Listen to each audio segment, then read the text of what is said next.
Discusiones y aportes a la sociolingüística. Como representantes de la sociolingüística tenemos a William Labov y Vladimir Voloshinov. Labov critica la concepción sausoriana.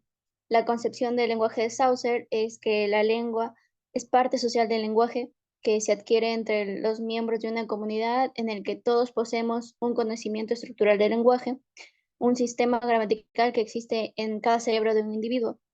Por otro lado, para él el habla es un acto individual y sus datos se obtienen a partir de un examen del comportamiento de los individuos en uso del lenguaje.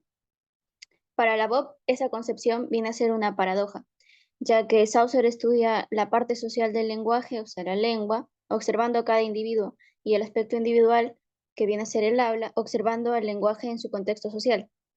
Saussure no realiza un estudio detallado sincrónico de la lengua, ya que este estudio excluye el estudio del habla. La tradición sausoriana no se ocupa de la vida social en absoluto, sino que los lingüistas que trabajan con esta tradición lo que hacen es que estudian uno o dos informantes o examinan su propio conocimiento de la lengua. Labov también critica a Chomsky. Chomsky opone la noción de competencia de actuación.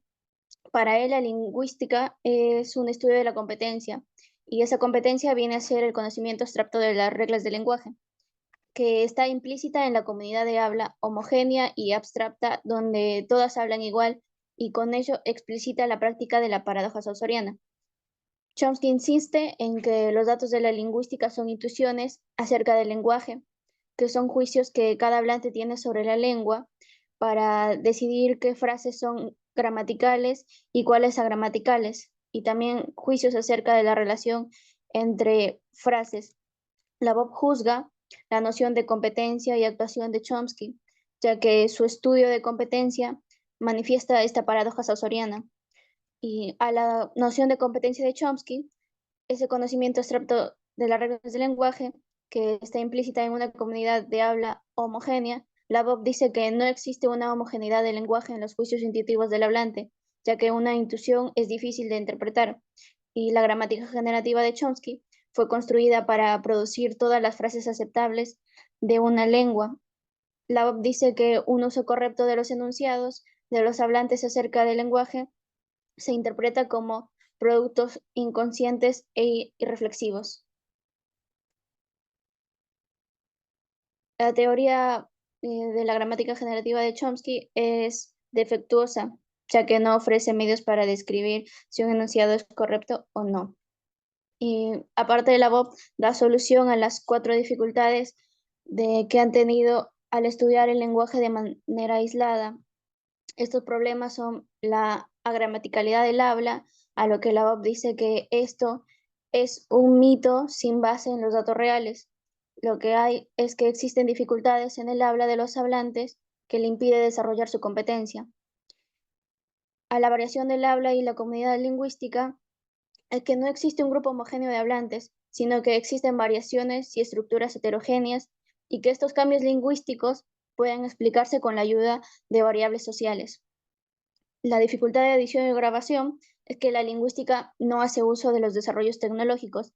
Y por último, en la rareza de las formas sintácticas es que una comprensión profunda de las formas gramaticales nos permitiría enriquecer datos de la conversación ordinaria. El- los estudios con técnicas sociolingüísticas nos sugieren que es posible establecer la gramaticalidad de los estados finitos de una lengua, siempre y cuando esas frases o oraciones que se emplean existen una seguridad en su empleo o pueden comprenderse en una conversación natural. El estudio directo en su contexto social incrementa los datos ofreciendo vías y medios para decidir cuáles de los posibles análisis es correcto. Entonces, lo que sugiere Labov es que se estudia la variación del lenguaje con la vida social. Voloshinov critica el objetivismo abstracto de Saussure. Para Saussure, el sistema de la lengua aparece en la conciencia individual de los individuos como un hecho externo y objetivo. Este sistema de la lengua es abstracto e inmutable, como la gramática de una lengua o un diccionario. Sin embargo, la gramática y diccionario que se crea a posteriori de la lengua lo que hace Saussure es crear una falsa versión objetiva de la lengua, o sea que la lengua existe fundamentalmente en la comunicación, en su uso, además es concreta y material, y el habla nos muestra cómo se organiza la lengua. Saussure considera la lengua como un conjunto de signos con un único significado, con reglas para saber combinar los signos. Y lo que dice Voloshinov es que si todos tuviésemos una misma gramática, no existiría un cambio lingüístico. Además de ello, la sociedad es heterogénea y en un mismo momento una palabra o un signo no siempre significa lo mismo para todos los hablantes. Por eso la lengua es un devenir constante. Saussure estudia la lengua desde un enfoque sincrónico. Sin embargo, en un punto de vista objetivo, la lengua está en constante transformación. Por eso se puede ver a la lengua como un sistema sincrónico solo en la conciencia subjetiva del hablante. Como su objeto de estudio de Saussure es el signo lingüístico, Saussure trata al signo lingüístico como señal y no como signo, ya que una forma lingüística como señal se reconoce, es estable, se presenta como una cosa unitaria, indica la presencia de un objeto. En cambio, la forma lingüística como signo es mutante, que varía de acuerdo al contexto o la situación dada y requiere de una comprensión y no de reconocerse. Requiere una actividad interpretativa donde se pone en juego la ideología de cada persona.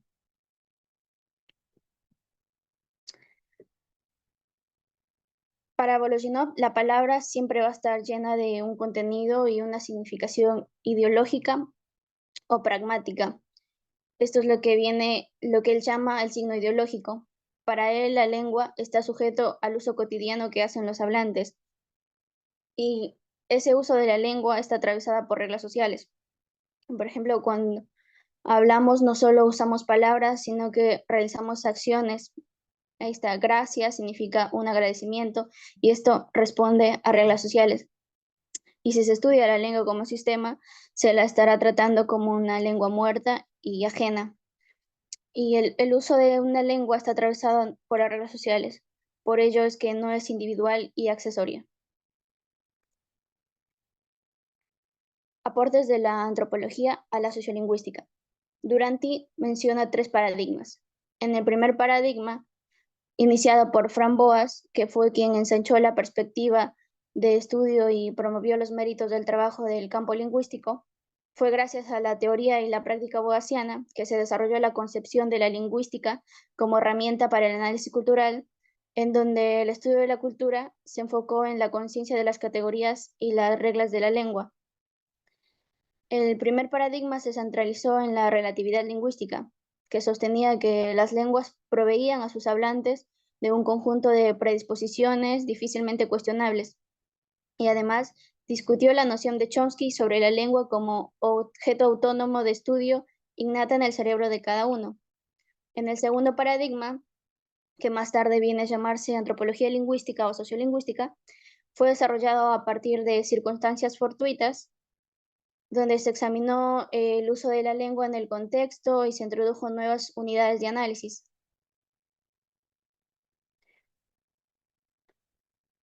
En este segundo paradigma se critica la preferencia de Chomsky basada en las intuiciones y las descripciones que los hablantes tienen sobre la lengua. Este paradigma nos dice que el estudio de Chomsky excluye un amplio campo de fenómenos interesantes para la lingüística.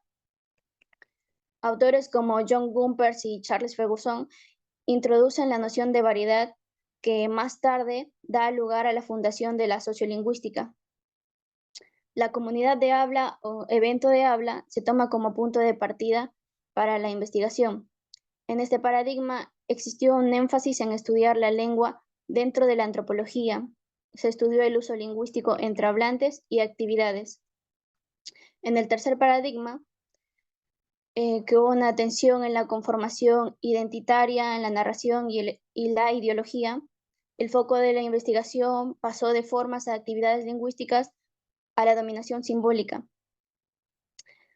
Hay una importancia de la temporalidad y la improvisación, ya que la temporalidad juega un rol importante en la construcción paso a paso de los intercambios conversacionales y la improvisación se toma como objeto de investigación, que es un estudio que se introdujo en los dominios más espontáneos del hablante.